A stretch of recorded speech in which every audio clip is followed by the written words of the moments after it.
Salut! Aujourd'hui on se retrouve pour parler d'histoire, mais plus précisément de l'histoire du tatouage. Le tatouage consiste simplement en un dessin permanent effectué sur la peau.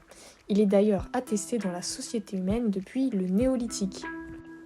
Otzi est le premier homme connu à ce jour sur lequel nous avons retrouvé des tatouages. Sa naissance est arrêtée à environ 2645 avant Jésus-Christ.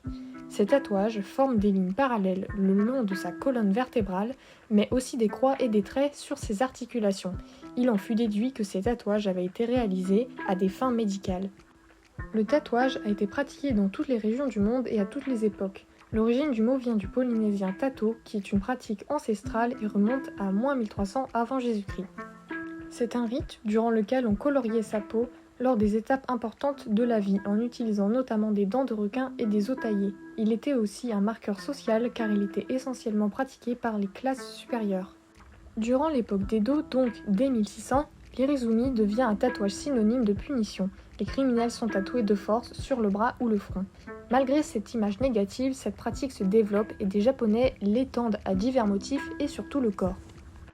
En Europe, le tatouage est interdit en 787 par l'Église car jugé comme symbole païen.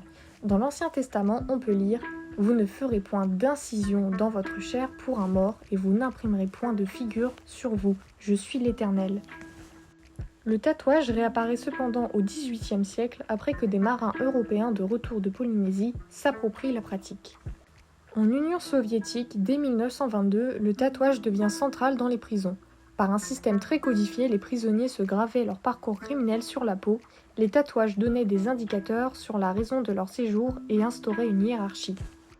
En 1891, le tatoueur américain Samuel O'Reilly invente la première machine à tatouer électrique qui s'inspire du stylo électrique créé quelques années plus tôt par Thomas Edison, auquel il ajoute des aiguilles et un tube permettant d'insérer de l'encre dans la peau. Malgré son invention lointaine, le tatouage est aujourd'hui compromis. En effet, il a été voté en Europe une restriction sur les encres de tatouage qui va s'appliquer dès janvier 2022 et devenir de plus en plus restrictive, peut-être à long terme, jusqu'au point d'effacer la pratique ancestrale du tatouage.